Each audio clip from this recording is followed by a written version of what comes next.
ओ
वैदिक अमृत ध्यान साधना प्रभात सत्संग में आप सभी साधक साधिकाओं का, उपासक उपासिकाओं का हार्दिक स्वागत है। आइए पूर्व की भांति आज भी हम आज के ब्रह्म मुहूर्त में, ब्रह्म वेला में उस महान प्रभु का, उस महान प्रभु के अनंत गुणों का, उसके सामर्थ्य का, उसके विशाल महिमावान व्यक्तित्व का गुणगान करें। जीवन में उस विधाता परमेश्वर की व्यापक सत्ता को, व्यवस्था को, उसके नियमों को जाने समझें। हमारे जीवन का, संपूर्ण विश्व का वही एकमात्र विधाता है, स्वामी है। हमारे जीवन में, शरीर में, संसार में जो भी कुछ है, जो भी पदार्थ बन रहे हैं, उन सब का एकमात्र आधार वही प्रभु है। भगवान को जानने से, भगवान को समझने से हमारे अंदर उस महान प्रभु के प्रति प्रीति बढ़ती है, श्रद्धा बढ़ती है। उसी श्रद्धा से हमारा हृदय निर्मल होता है, हमारी आत्मा पवित्र होती है। और वही पवित्रता, वही हृदय की निर्मलता हमें अध्यात्म के मार्ग पर आत्म कल्याण के सुपथ पर लेकर जाती है, जिससे आगे जाकर हमें आत्म साक्षात्कार और विभु विधाता परमेश्वर का परमानंद की प्राप्ति होती। सो आइए यजुर्वेद के 40वें अध्याय आत्मनि सूक्त ईशोपनिषद के द्वारा हम जीवन को जानने का प्रयास कर रहे हैं। इस महान उपनिषद में, यजुर्वेद के 40वें अध्याय में जीवन की शुरुआत से लेकर जीवन के परम वैभव, जीवन के परम उत्कृष्ट, परम सफलता की बात करी है। इस जीवन में प्रवेश करने वाला जो आत्मा है, इस जीवन से वो परमानंद को प्राप्त करे, उसके लिए उसे क्या करना है, क्या नहीं करना है, उसके बारे में सब कुछ विस्तार से और विस्तार को समेटकर संक्षिप्त शब्दों में सरलता से प्रकट किया है। सो आइए पूर्व की भांति हम पुनः आज भी इसका मनन करते हुए अपने ज्ञान को बढ़ाएं, ज्ञान को बढ़ाकर विवेक और प्रज्ञा को प्राप्त करें और जीवन और जगत में आर पार देखने का प्रयास करें। ओम।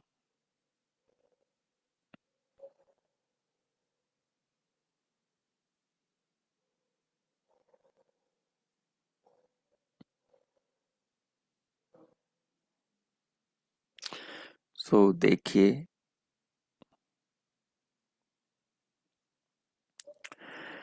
कल हमने ईशोपनिषद के प्रथम मंत्र, प्रथम श्लोक, यजुर्वेद की दृष्टि से तो इसे हम मंत्र कहेंगे, और ये उपनिषद में है इसलिए इसे हम श्लोक भी कह सकते हैं। कुछ जो उपनिषद के श्लोक हैं उनमें थोड़े शब्दों का अंतर है, इसलिए हम इन्हें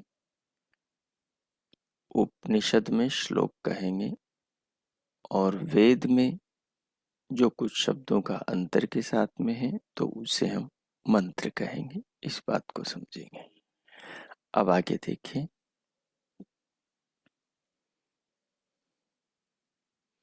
आप ऊपर देख रहे हैं, पाठ 1 के नीचे लिखा है, सारा जगत ईश ने बनाया है, ईश्वर ने बनाया है, ईश्वर ने बसाया है। ईश्वर ने इस प्रकार बनाया है कि इसमें बसा जा सके, इसमें रहा जा सके, इसमें निवास किया जा सके। इस प्रकार भगवान ने संसार को बनाया है। पुस्तिका में बहुत अच्छे शब्दों में इस श्लोक का तात्पर्य समझाया है।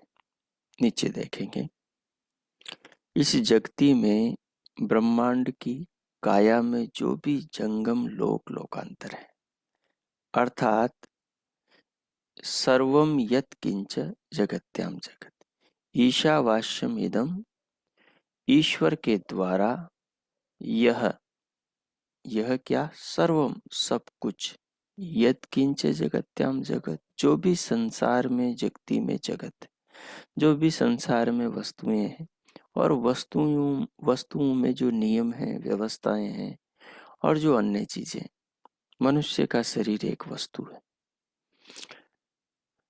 मनुष्य का शरीर एक वस्तु है। जगत्याम जगत, जो पदार्थ हैं उसके अंदर भी जो कुछ है, और उसके अंदर भी जो कुछ है। मनुष्य का शरीर बाहर से हम देखते हैं कि चर्म से ढका है, अंदर जाएंगे तो हम देखते हैं चर्म के बाद इसमें रस है, रक्त है, मांस है, मज्जा है, अस्थि है, मेद है, मल मूत्र मिलेगा, इसके अंदर सब कुछ जो भी है। तो अंदर अंदर जाएंगे, नई नई भिन्न भिन्न चीजें हैं। रचना में और रचना, रचना में और रचना, रचना में और रचना, रचना में और रचना। इस प्रकार हम इसकी इकाई तक, कोशिका तक पहुंच जाएंगे। यही संसार में है। पेड़ पौधों में चले जाएंगे आप, पशुओं में चले जाएंगे आप, पृथ्वी में आप चले जाएं, पृथ्वी की ऊपर की परत देखें, उसके नीचे की परत में जाएंगे, उसके और नीचे जाएंगे, उसके और नीचे जाएंगे। संसार में जो भी खनिज पदार्थ हैं सब भूमि के भीतर से आते हैं। कौन भूमि के भीतर बनाता है? भगवान बनाता है। सूर्य प्रकाश का स्रोत है, उसके भीतर प्रकाश को कौन जन्म दे रहा है? विधाता दे रहा है। तो ये जो पूरा ब्रह्मांड है, इसको एक इन्होंने शब्द दिया कि ब्रह्मांड की काया, ब्रह्मांड का शरीर। जैसे मनुष्य क्या शरीर है, मनुष्य की काया है, ये पिंड है, तो वैसे ये ब्रह्मांड की भी काया है, ब्रह्मांड की भी काया है। ये जो ब्रह्मांड की काया है, इसमें परमेश्वर रहता है, इसी के अंदर सारा जगत बसता है। तो कहा ब्रह्मांड की काया में जो भी जंगम लोक लोकांतर है, जो भी जड़ चेतन पदार्थ है, उन्हें ईश्वर ने बनाया है और बसाया है। बनाया है और बसाया है। बनाना एक अलग बात है और फिर उसे बसाना दूसरी बात है। बसाया, रखना, दूसरों के लिए बनाया जाता है, अपने लिए भी बनाया जाता है। हम चीजों को अपने लिए बनाते हैं क्योंकि उनकी जरूरत हमें है, उनके बिना हम नहीं रह सकते, इसलिए हम चीजें बनाते हैं, मकान बनाते हैं, दुकान बनाते हैं, यातायात के साधन बनाते हैं, कई प्रकार के उपकरण बनाते हैं। इनकी जरूरत हमें है। क्यों है हमें? क्योंकि हम अल्प शक्ति वाले हैं, हमारा सामर्थ्य थोड़ा है। तो इन साधनों से हम अपनी शक्ति को, अपने सामर्थ्य को बढ़ाते हैं।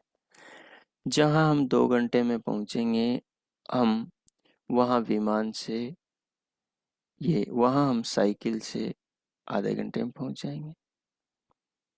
बाइक से हम वहां पर 15 मिनट में पहुंच जाएंगे। जहां हम 24 घंटे में पहुंचेंगे, वहां पर हम विमान से आधे घंटे में पहुंच जाएंगे। तो साधन हमारी क्षमता को बढ़ाते हैं।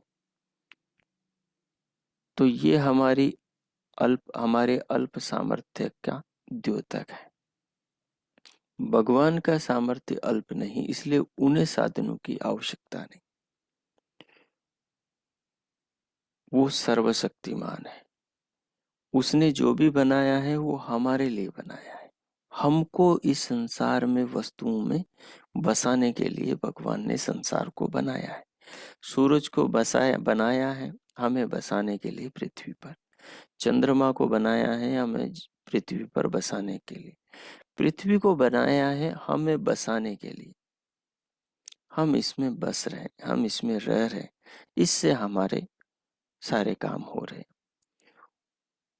तो ये जो बनाया है, जो बना हुआ है और जो बसाया है, संसार में हमें भी बसाया है, हमारे शरीरों को बसाया है, हमारी आत्मा को शरीर में बसाया है और हमारे शरीर को संसार में बसाया है।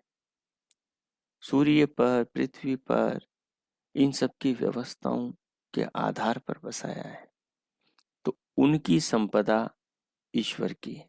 ये जितने भी संपदा है, जो बनी हुई है, जो बसाई हुई है, जिनको बसाया है, उन सब की संपदा ईश्वर की है। तुम्हारी नहीं, हमारी नहीं, हम सबकी नहीं, संसार में किसी की नहीं, भगवान की है। क्योंकि हमारे आने से पहले उनकी थी, हमारे जाने के बाद में उनकी रहेगी, हमारे होने पर भी उनकी रहेगी। हम पृथ्वी को नष्ट नहीं कर सकते, हमारा सामर्थ्य इतना नहीं है। हम पृथ्वी से जल को समाप्त नहीं कर सकते, हमारा सामर्थ्य इतना नहीं। हम सागर से जल को मीठा नहीं कर सकते, बादल नहीं बना सकते, आकाश में ले जाके बरसा नहीं सकते।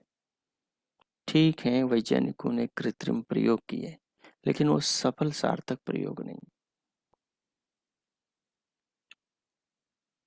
वो सफल प्रयोग नहीं।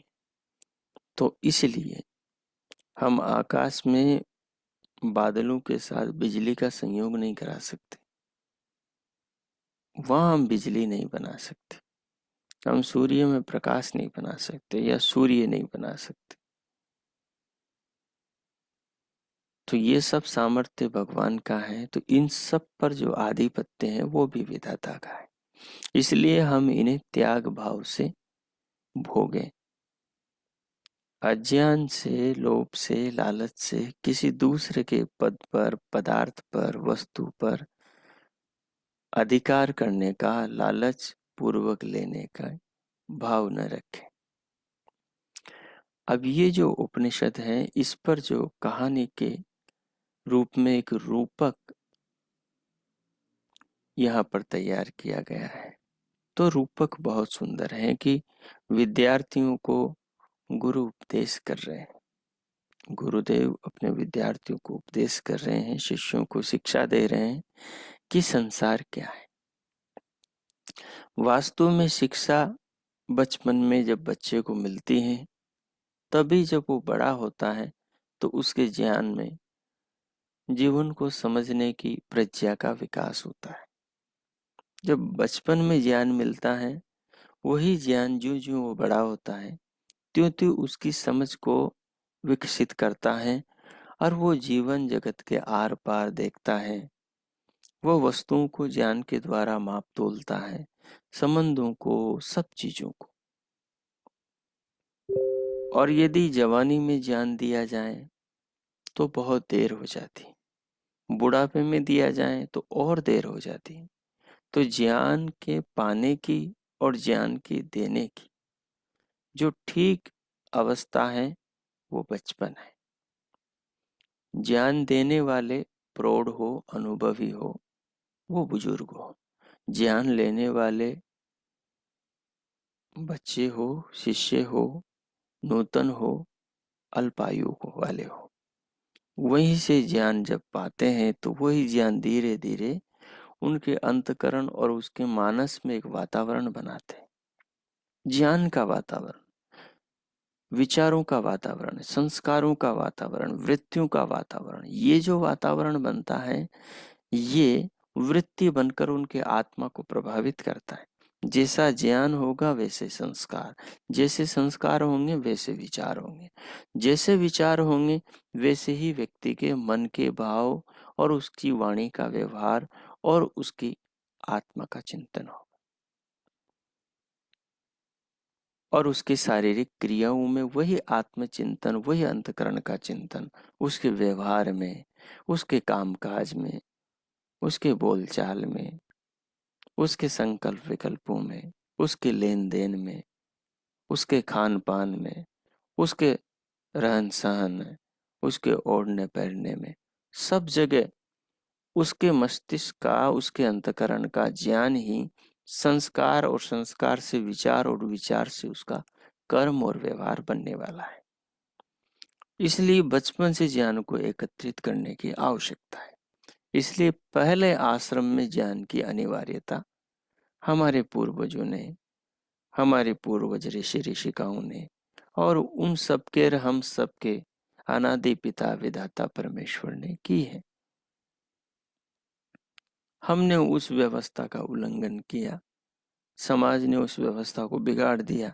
महाभारत के बाद में ज्ञानियों का साम्राज्य, ज्ञानियों के अधिकार निर्बल हो गए, तो उसके बाद में अज्ञानियों के अधिकार सबल हो गए।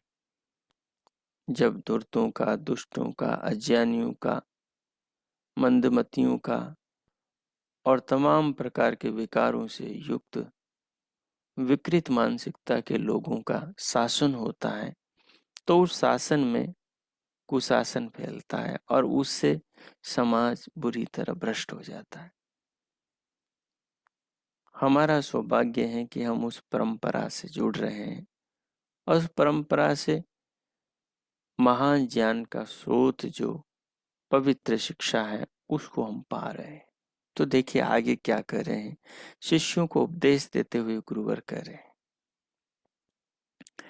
क्या कहते हैं कि तपोवन के अपने गुरुकुल में आचार्य कण्व, महर्षि कण्व, भगवान कण्व शिष्यों को पढ़ा रहे हैं। सब शिष्य श्रद्धा भाव से सुन रहे हैं। शिष्यों को गुरु कह रहे हैं कि शिष्यों, क्या तुम जानते हो कि यह जगती, यह ब्रह्मांड की काया, यह ब्रह्मांड रूपी शरीर कितनी विशाल है, कितना विशाल है। तुम्हें तो अपनी भूमि ही बहुत बड़ी प्रतीत होती है, अपनी भूमि ही बहुत ज्यादा लगती है, जिसमें वन है, पर्वत है, नदियां हैं, सागर हैं, जिसका कोई और छोर दिखाई नहीं देता। पर यह भूमि तो हमारे सौर मंडल का एक छोटा सा सदस्य है। यह हमारी भूमि सूर्य के इर्द गिर्द चक्कर काट रही है, जिससे इसमें महीनों और ऋतुओं के साथ साथ संवत्सर चक्र का निर्माण होता है।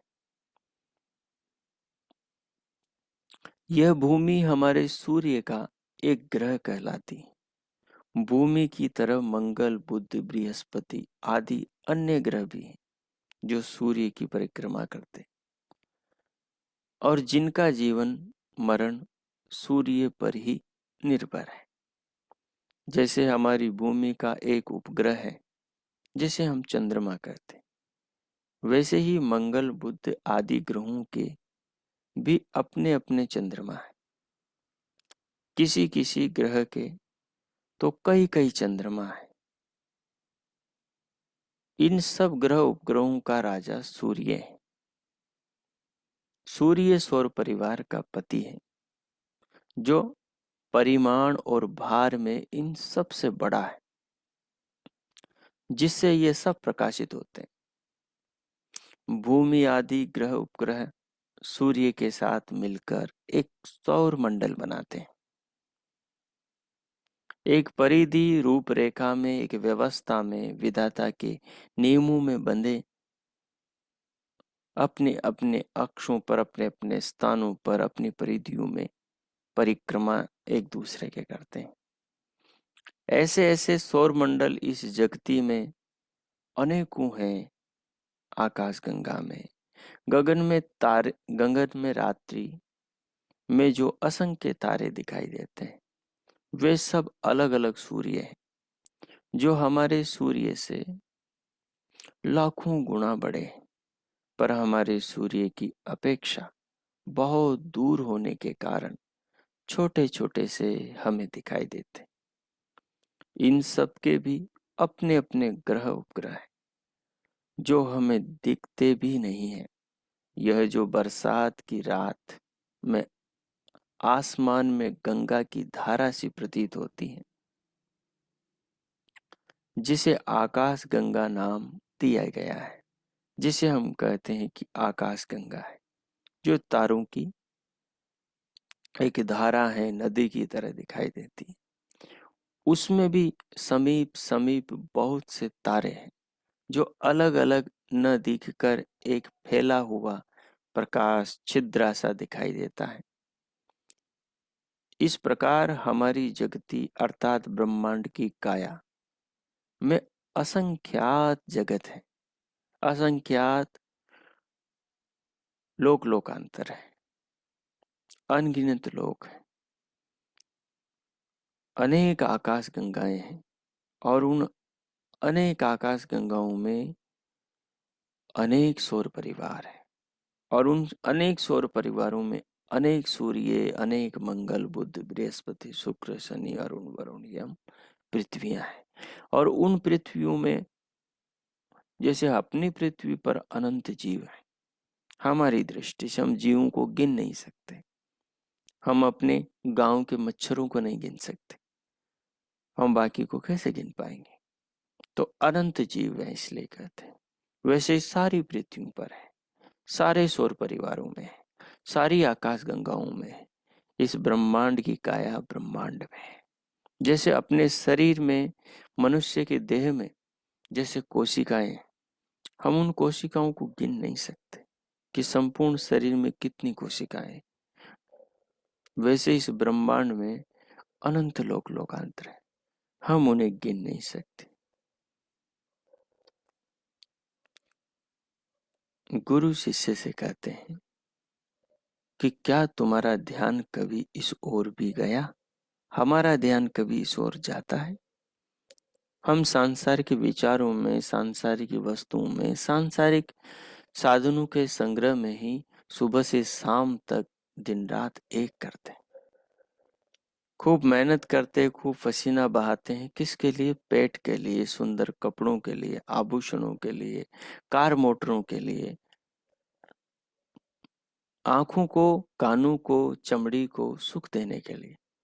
लेकिन हम अपनी आत्मा को आनंदित करने का उतना प्रयास नहीं करते। हम जीवन को वैभववान नहीं बनाते। जीवन वैभववान बनता है वास्तु में ज्ञान से। आपके पास में कुछ भी नहीं है, सब लुट गया, सब चला गया, लेकिन फिर भी आप आनंदित हो, आनंदित रह सको, उसका आधार है ज्ञान, तत्व ज्ञान, यथार्थ ज्ञान। तो गुरु शिष्य से कह रहे हैं कि क्या तुम्हारा ध्यान कभी इस ओर भी गया कि इन लोक लोकांतरों को किसने बनाया, किसने बसाया? बोलो, चुप क्यों हो? बोलते क्यों नहीं? बच्चे क्या बोले बेचारे? ये विशाल ब्रह्मांड का ज्ञान बच्चों के छोटे से दिमाग में और अभी नूतन जीवन में कैसे उत्पन्न हो? लेकिन कुछ बच्चे जो बचपन से ही पिछले संस्कारों के कारण प्रतिभावान होते हैं, वो चीजों को पकड़ते हैं। उन्हें जब ऐसे सामर्थ्यशाली गुरु मिल जाते हैं जो उन्हें बचपन में ही जगत के रहस्यों को समझाने में सक्षम होते हैं, उनकी बुद्धि विकसित होती है, खुल जाती है, और वो यौवन में आते आते ब्रह्मांड के इन महान रहस्यों को अपने अंदर समेटते चले जाते हैं। जैसे आपके हार्ड डिस्क के अंदर कितना डाटा आ जाता है, कितनी पुस्तकें स्टोर कर सकते हो, उन पुस्तकों में कितना ज्ञान है जो स्टोर हो सकता है। ऐसे ही हमारे छोटे से मस्तिष्क में संपूर्ण ब्रह्मांड का ज्ञान स्टोर हो सकता है, चारों वेदों का ज्ञान उसमें आ सकता है। तो इसलिए गुरु कह रहे हैं कि तुम्हें इन सब को देखने की जरूरत है। मतलब मैं तुम्हारे मन की बात समझ रहा हूं। शायद तुम कहना चाहते हो कि किसी शक्तिशाली मनुष्य ने इन्हें बसाया होगा। बच्चों का उत्तर तो यही होगा। बच्चों का नहीं, बड़े बड़ों का भी उत्तर यही है। नास्तिकों की तो बुद्धि चलती नहीं, इसलिए वो कहते हैं प्रकृति खुद बन गई।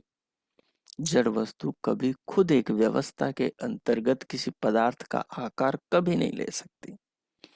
ये हजार हजार कसौटियों पर कस करके मानो चाहे कितने वर्ष देख ले, लेकिन एक ही निर्णय आएगा कि जड़ वस्तु जो पराधीन है, जो संघात है, वो कभी भी बिना बनाए किसी विशेष आकार, किसी व्यवस्था के अंतर्गत आ नहीं सकती। चित्रकार की जो चित्रकारी है वो बिना चित्रकार के बन नहीं सकती। मूर्तिकार ने जो कला, जो दिमाग, जो उसकी भावना मूर्ति में, उस पत्थर में उकेरी है और अनावश्यक पत्थर को हटाया है, वो स्वतः नहीं हट सकता। इसलिए इसलिए लेकिन सामान्य बुद्धि के लोग, अल्पज्ञ लोग तो यही कहते हैं कि प्रकृति खुद बन गई। तो बच्चे भी यही कहेंगे क्योंकि अभी ज्ञान में अल्पता है। तो कह रहे इन्हें बसाया होगा मनुष्य ने। जब मनुष्य महल हवेली बना सकता है, कल कारखाने बना सकता है, बिजली बना सकता है, तार यंत्र खड़े कर सकता है, मोटर कार और विमान बना सकता है, अणु बम बना सकता है, कृत्रिम ग्रह बना सकता है, कृत्रिम बादल बना सकता है, तब लोक लोकांतरों को बनाना और बसाना क्या कठिन है? पर तुम भूल करते हो। गुरु कहते हैं तुम भूल करते हो। असल में इस ब्रह्मांड की विशाल काया में या जगती में जो भी जगत है, लोक लोकांतर है, उन्हें ईश्वर ने बनाया और बसाया है। निसंदेह मनुष्य मकान बनाता है, नगरियां बसाता है, नगर शहर बसाता है, मंजिलें इमारतें बनाता है, परंतु उसमें लोक लोकांतरों को बनाने और बसाने की क्षमता नहीं। वो मकान बनाता है ईश्वर की रची हुई मिट्टी का उपयोग करके, लोहे का उपयोग करके, सीमेंट का, कंकरों का, पत्थरों का, रोड़ी बजरी का, चूने का प्रयोग करके बनाता है। ईश्वर के रचे हुए पानी का उपयोग करके, ईश्वर की रची हुई आग का प्रयोग करके क्या मिट्टी, पानी और अग्नि तत्वों को वह स्वयं उत्पन्न कर सकता है? क्या लकड़ी को मनुष्य बना सकता है? कभी भी नहीं। यदि वह इन्हें ही स्वयं उत्पन्न नहीं कर सकता तो लोक लोकांतरों को भला कैसे बना सकता है? सूर्य को कौन मनुष्य बना सकता है? उसके पास जा भी नहीं सकता कोई, दूर से ही जलाकर राख का ढेर कर देगा।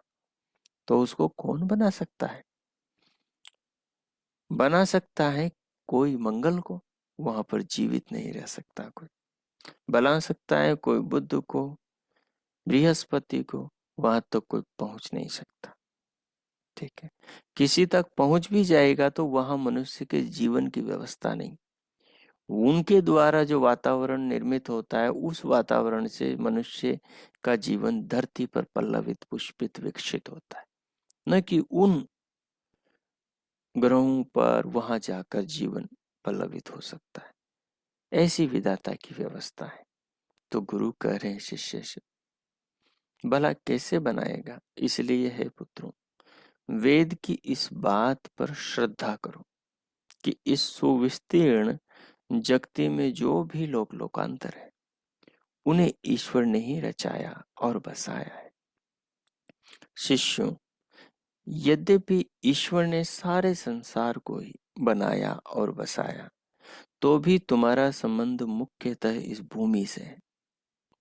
मुख्यतः इस भूमि से है। जिस पर तुम रहते हो, क्या तुम नहीं देखते कि भूमि में कितनी धन दौलत भरी पड़ी है? भूमि में गर्भ के अंदर, भूमि के गर्भ के अंदर, परत के अंदर, भूमि के अंदर अपार संपत्ति है। भूतल के ऊपर भी अपार संपत्ति है। भूगर्भ में भी सोना, चांदी, लोहा, कोयला, तेल, गंधक आदि की खानें हैं। और भूतल के ऊपर भी कमी नहीं है। औषधि, वनस्पति, फूल, फल, अग्नि, जल, वायु, पशु, पक्षी आदि की संपदा बिखरी पड़ी है। और ये नूतन नया नया बनता रहता है। जो पुराने होते हैं शरीर, उनका नाश होकर वो अपने कारण में विलीन होते रहते हैं, और वही परमाणु नवीनाकार होकर नए नए वस्तुओं के आधार बनते रहते हैं। भूमि के सागरों में लवण, सीपी, मोती, जल, जंतु आदि की संपत्ति विद्यमान है। तुम इस सारी संपदा के स्वामी बनना चाहते हो और अहंकार करना चाहते हो कि यह सारा ऐश्वर्य हमारा है। परंतु इस बात को मत भूलो कि यह सब धन दौलत ईश्वर की है। ये ईश्वर की संपदा है। हम आए थे उससे पहले भगवान की थी, और हम जाएंगे उसके बाद भी भगवान की है। जीवन में हैं हम तब भी भगवान की है। ये श्वास भगवान की है। जो शरीर में रक्त बह रहा है ये भगवान का है। जो रस बह रहा है भगवान का है। ये जो प्राण भीतर धड़क रहे हैं, 10 प्राण पूरी देह के सभी संस्थानों को संभाल रहे हैं, ये भगवान के हैं। शरीर में सारी तमाम व्यवस्था विधाता के द्वारा संचालित उनके नियमों में है। हमारा तो इतना सामर्थ्य नहीं कि हम बुखार को रोक दें, हम छींक को रोक दें, हम उबासी को रोक दें, हम धड़कन को रोक दें। न हम चला सकते हैं, न हम रोक सकते हैं। किसी और की व्यवस्था से चल रही है और किसी और की व्यवस्था से ही ये रुकती है। विधाता की व्यवस्था से जगत में आते हैं हम। पिता के शरीर से माता के गर्भ तक पहुंचते हैं, माता के गर्भ से शरीर के साथ बाहर आते हैं हम। हर जगत में जीवन भर हम इस देह के साथ जीते हैं और इस देह को छोड़ करके पुनः अपने असली स्वरूप में सूक्ष्म शरीर के साथ में फिर आगे हम कर्मानुसार अगले पिता के शरीर में और फिर माता के में, फिर माता से पृथ्वी माता की गोद में देह पाकर पहुंच जाते हैं। और ये चक्र तब तक चलता रहता है जब हम मुक्ति के पथ पर न चलें, उस परमानंद परमेश्वर को और अपनी आत्मा का साक्षात्कार न कर लें। तब तक ये यात्रा चलती रहती, रुकती नहीं, ढपती नहीं, निरंतर चलती रहती, निरंतर चलती रहती। इसलिए करें, धन दौलत सब कुछ हम खुद भगवान के हैं। शीशे में दिखाई देने वाला ये जो शरीर है ये भगवान का है, हमारा नहीं। हमने न उंगली बनाई, न आंख बनाया, न बाल बनाया, न नाक बनाया। कोई भी तो वस्तु देह की हमने नहीं बनाई। तो हम कैसे कर सकते हैं कि हम हैं, अहम झूठा है, या देह हमारा है, अहम झूठा है, परमात्मा का है। बच्चे परमात्मा के, माँ बाप परमात्मा के, हम परमात्मा के, पति परमात्मा का, पत्नी परमात्मा की, पेड़ पौधे परमात्मा के, पशु पक्षी परमात्मा के, संसार में जो भी कुछ है सब परमात्मा का है। वही इनका असली स्वामी है। प्रभु द्वारा बिखराई गई हुई इस असीम मूल्यवान संपदा में से तुम अपने उपयोग के लिए कुछ लेना चाहते हो तो प्रभु का धन्यवाद करते हुए ले सकते हो, ले सकते हो। किंतु आवश्यकता से अधिक उसका अपने पास संग्रह कर लेना, दूसरों का हक मारना, दूसरों के अवसर को छीन लेना, एक ही व्यक्ति सारी जमीन पर कब्जा करके बैठ जाए कि वही पैदा करेगा सब कुछ और वही सब पर अधिकार जमा के रहेगा, ये अपराध है। ये इंसानियत नहीं है, ये हैवानियत है, ये दानवता है, ये मनुष्यता नहीं है, ये पशुता है।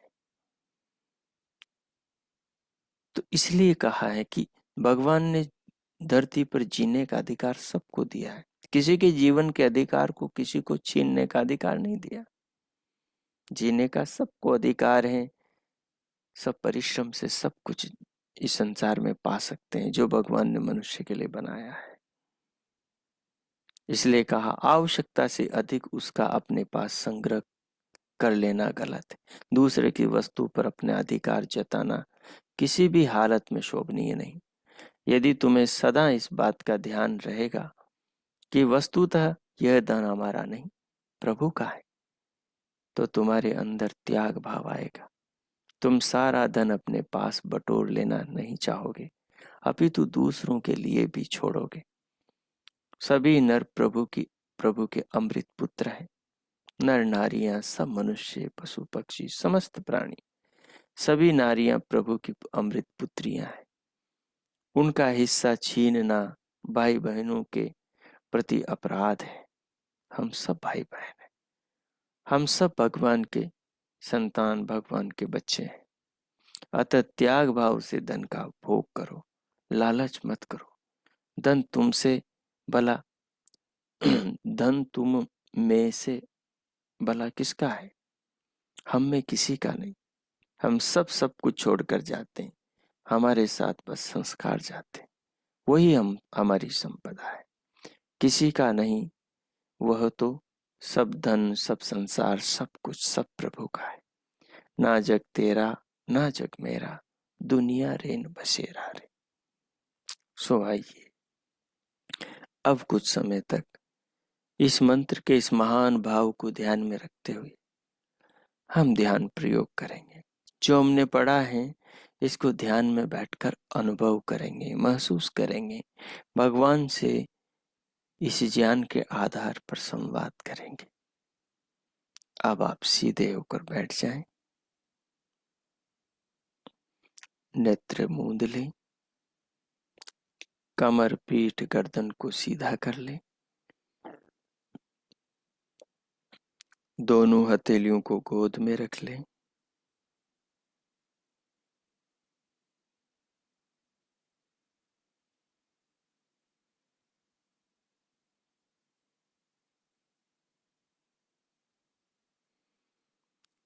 पूरे शरीर को अनुभव कीजिए,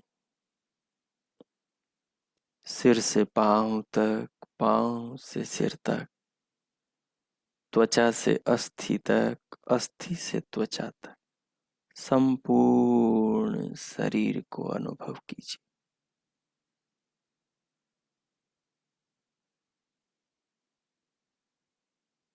देह को अनुभव करते हुए बाहर से भीतर आने जाने वाली श्वास प्रश्वास को गहरा, लंबा, लयबद्ध, मह्यम, पतला कीजिए।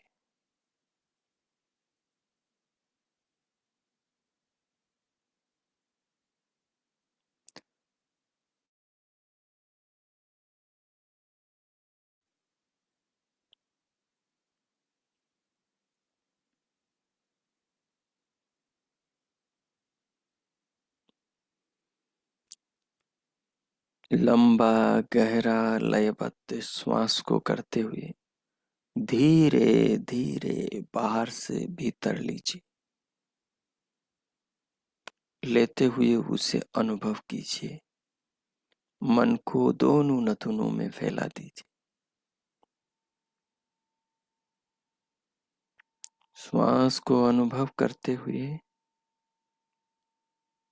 श्वास को अनुभव करते हुए, श्वास को अनुभव करते हुए पूरी देह को साथ साथ अनुभव करने का प्रयास कीजिए। इस श्वास को, शरीर को अनुभव, शरीर के अंदर बैठा हमारा आत्मा, अनुभविता आत्मा कर रहा है। शरीर में जो भी अनुभव होंगे उन अनुभवों को अनुभविता, अनुभव करने वाला आत्मा कर रहा है, अर्थात हम कर रहे हैं। इसे महसूस, इसे समझें।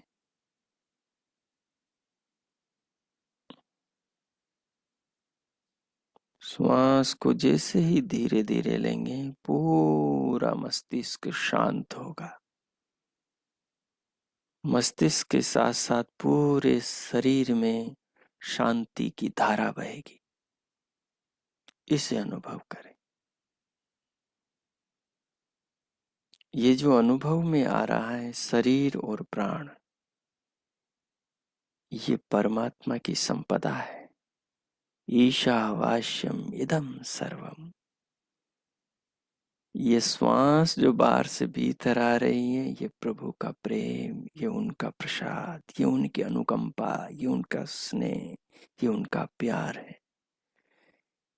ये जो जीवन बाहर से भीतर आ रहा है, जो भीतर हमारे प्राणों का ईंधन बन रहा है और जीवन की ज्योत को हृदय में जगमगा रहा है।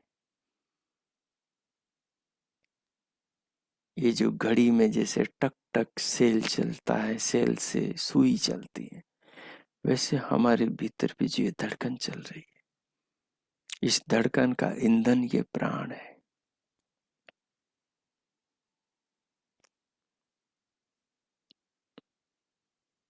और शरीर की समस्त क्रियाओं का कारण हमारी आत्मा की चेतना है।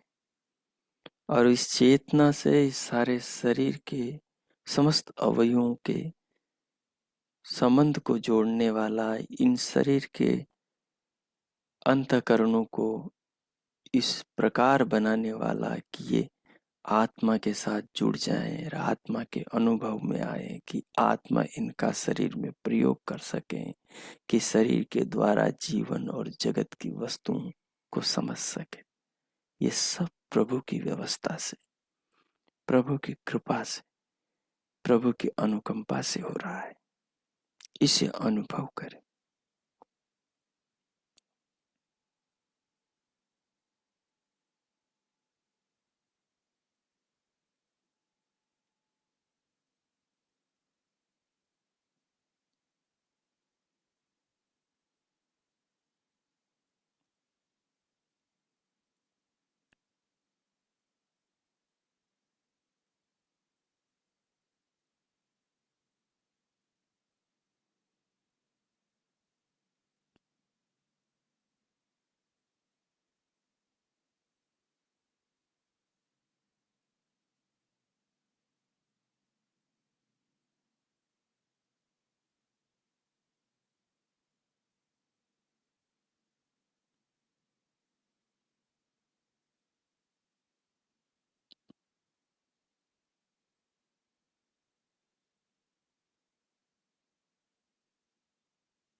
अब मैं कुछ समय के लिए मौन होता हूँ।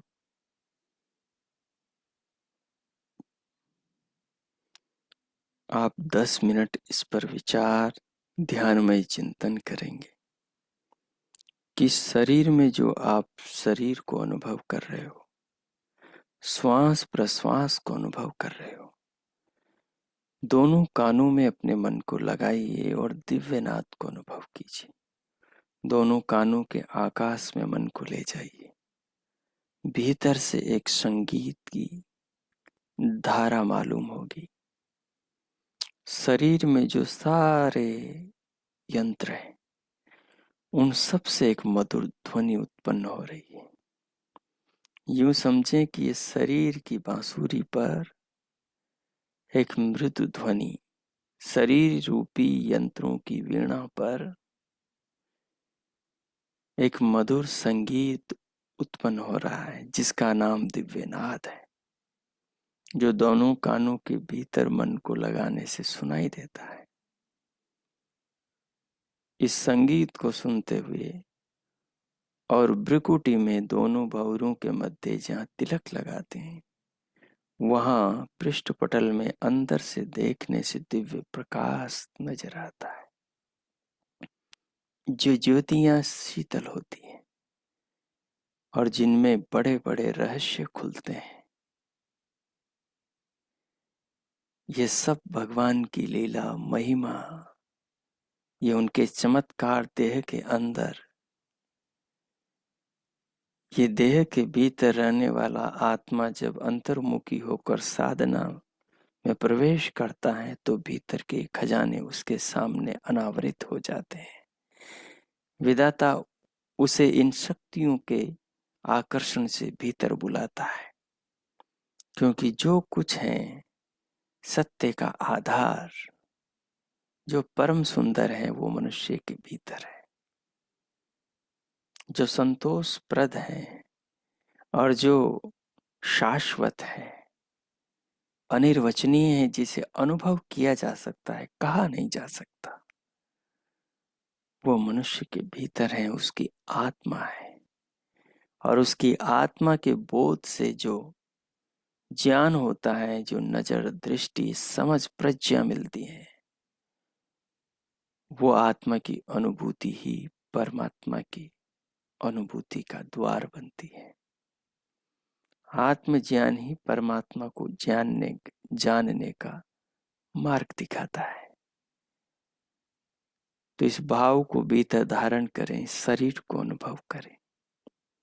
शरीर भगवान का प्रेम है। ईशावास्यम इदम सर्वम। फिर इदम सर्वम में शरीर को समझें, शरीर के भीतर के सारे अवयवों को समझें।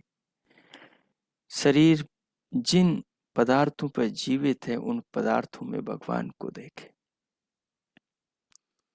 फिर अपनी दृष्टि को व्यापक करते हुए सागर को देखें, नदियों को देखें, झरनों को देखें, वर्षा को देखें, बादलों को देखें, पहाड़ों को देखें, पर्वतों को देखें, श्रृंखलाओं को देखें, घाटियों और झीलों को देखें, वनों को देखें, उपवनों को देखें, आकाश से बातें करते ताड़ के वृक्षों को देखें। सबको अपनी कल्पना में ज्ञानात्मक दृष्टि से देखें। असंख्य वृक्ष हैं, असंख्य पेड़ पौधे हैं, असंख्य इनके फल आते हैं, असंख्य सब्जियां हैं, असंख्य अन्न है।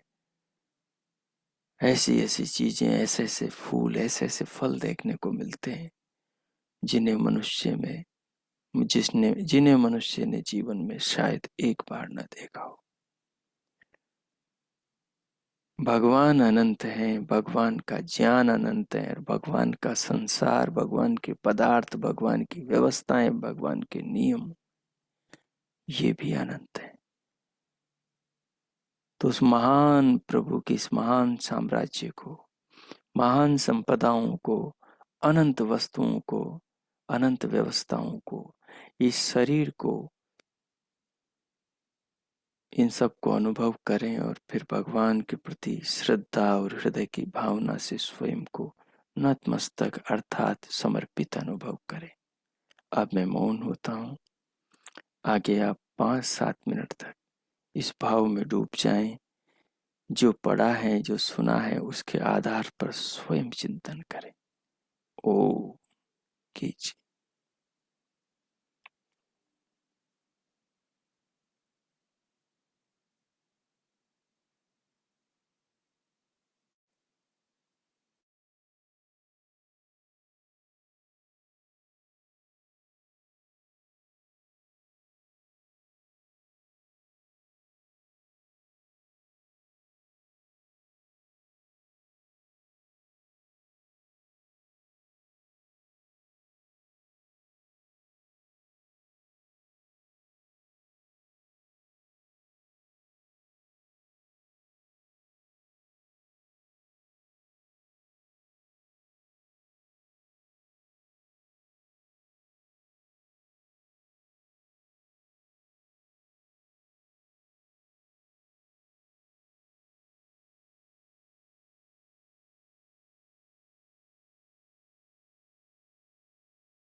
ओम।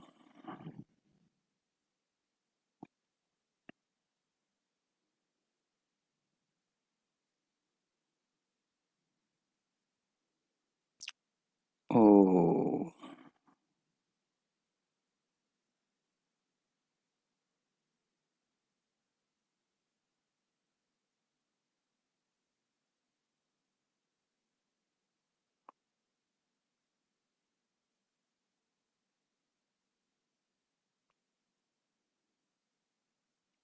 ओम। इस प्रकार उस महान प्रभु सच्चिदानंद के सर्वशक्तिमान विधाता निराकार परमेश्वर के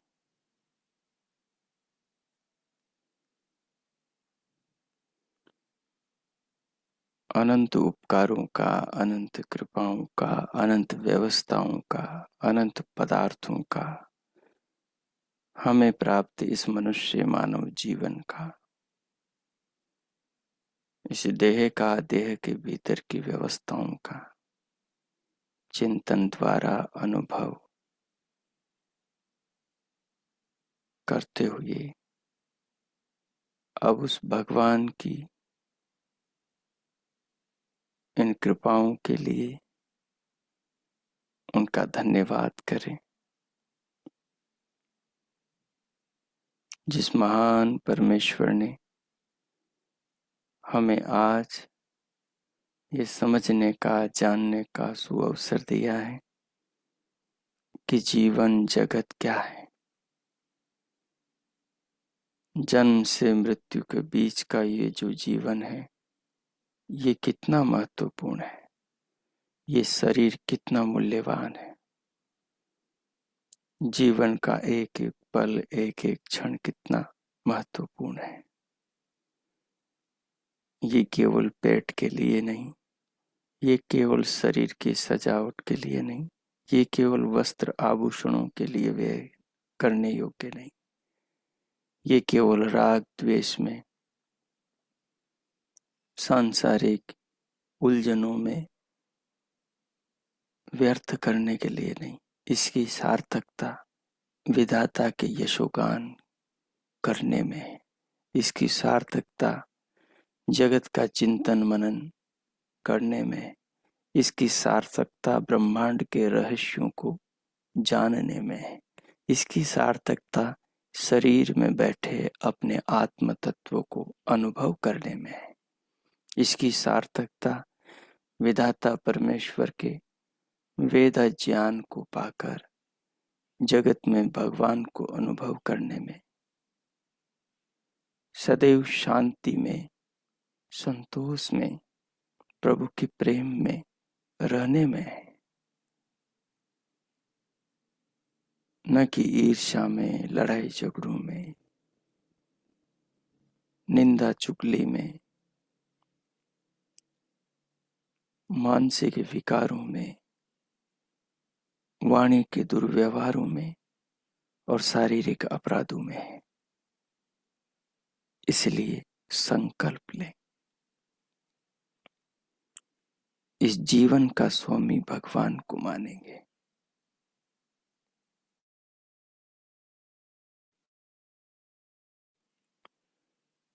इस शरीर का स्वामी भगवान को मानेंगे।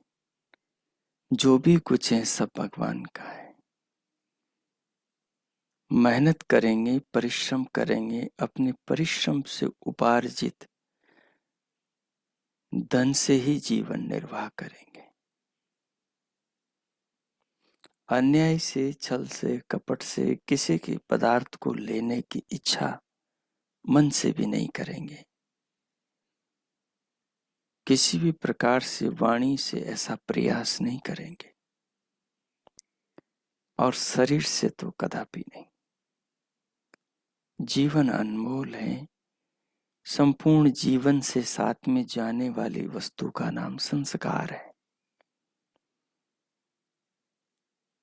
हमने संसार में कुछ भी इकट्ठा किया, चाहे ईमानदारी से किया, चाहे बेईमानी से किया, कुछ भी साथ में नहीं जाएगा।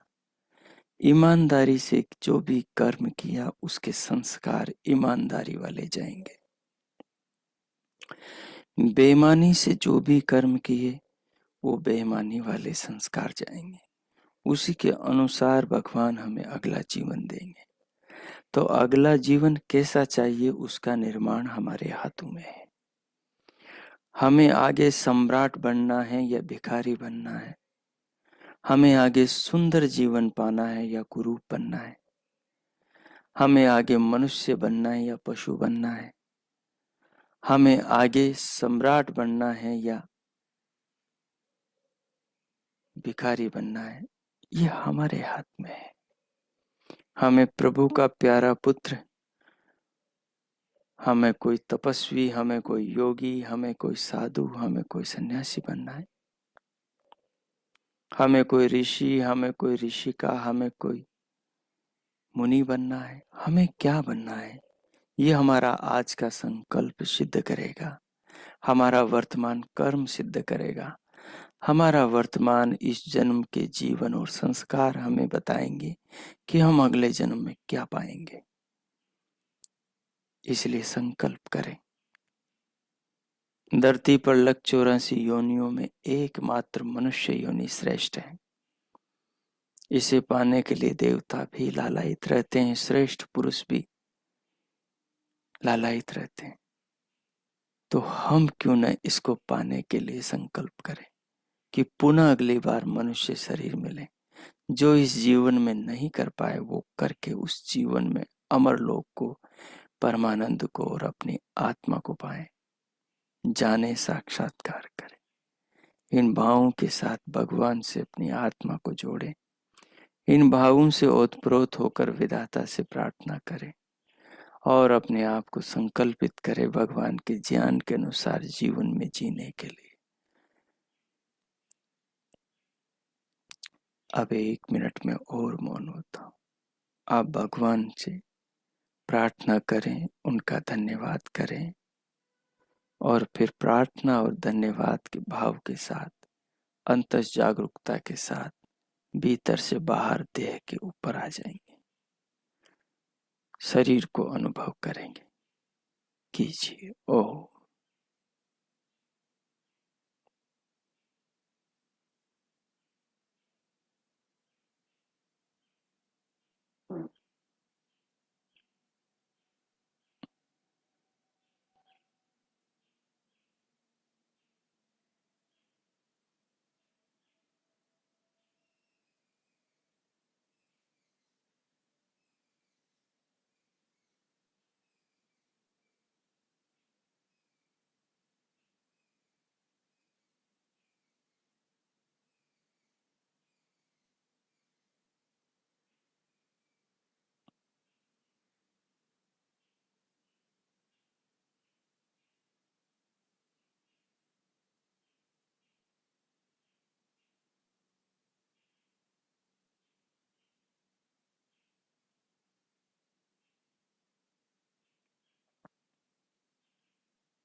ओम।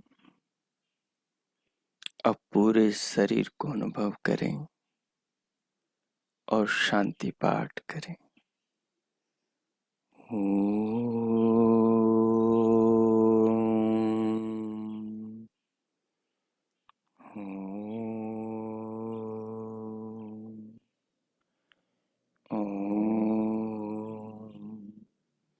शांति शांति शांति।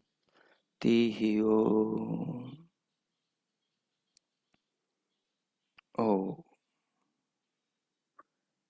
आज का आप सबका दिन शुभ हो, मंगलमय हो। परमात्मा की हम सब पर कृपा हो। हम सब भगवान के वेदादेश के अनुरूप जीवन को जिए। ईशोपनिषद का ये जो पहला श्लोक है, यजुर्वेद के 40वें अध्याय आत्मनिषुप्त का जो ये पहला मंत्र है, इसके अनुसार हम अपने जीवन को जिए, अपनी सोच को, अपनी समझ को, अपने दृष्टिकोण को इस मंत्र से, इस ऋषा से जोड़कर जीवन को जीने का प्रयास करें, जीवन को सफल बनाएं। पुनः भगवान से बहुत बहुत शुभकामनाएं। इति ओम शम।